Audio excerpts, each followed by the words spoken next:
जय श्री जगन्नाथ। आज्ञा किछि लोक किछि पिला कहती जीवन रे बहुत दुख कष्ट आसुची मु सही पारुनी मु मरीजीवी। मु भी आज्ञा कहे आज्ञा जो दुख कष्टटी आसुची आपणको जीवन रे ताकू तार समाधान बाट देखंतु। आपण मरीगले सबु समस्यार समाधान हो जिवो एटा कथा नुहे। आपण मरीगले अधिक समस्या बढ़ी जीवो। आपणकर जतिकि समस्या भी थिबो से समस्या गुड़क बहुत परिमाण रे बढ़ी जीवो।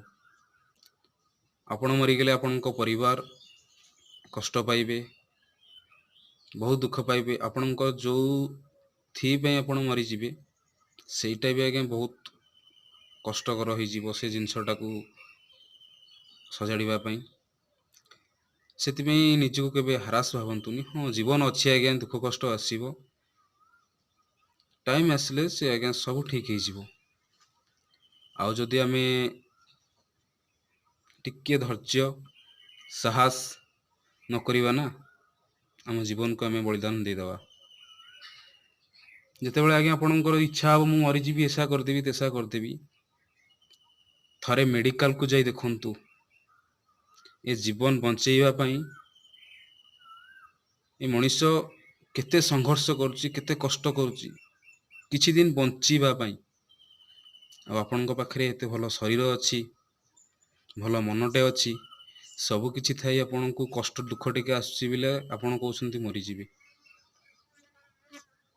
जेतेबेले आपणकर इच्छा हुए आपण जाई टिके मेडिकल आज्ञा देखि आसीबे। केते कष्ट रे लोक आज्ञा जीवन को बंचेइबा को चेष्टा करुछंती। जीवन अच्छी माने आज्ञा अनेक समस्या आसीबो, बहुत प्रकार आज्ञा लोक आसीबे, तांको नै हमकु बंचीबा को पड़िबो। आज अच्छे काली की नथिबो सेटा अलगा कथा।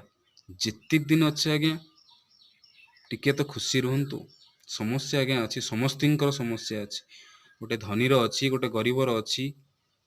ए समाज रे जेते लोक अछंती समस्तिंकर समस्या अछि। सेतिपई निजको केबे हरास करंतु नहीं, निज मन रे केबे कष्ट दियंतु नहीं, पर पई कष्ट दियंतु नहीं। एति कहि रहउची। जय जगन्नाथ।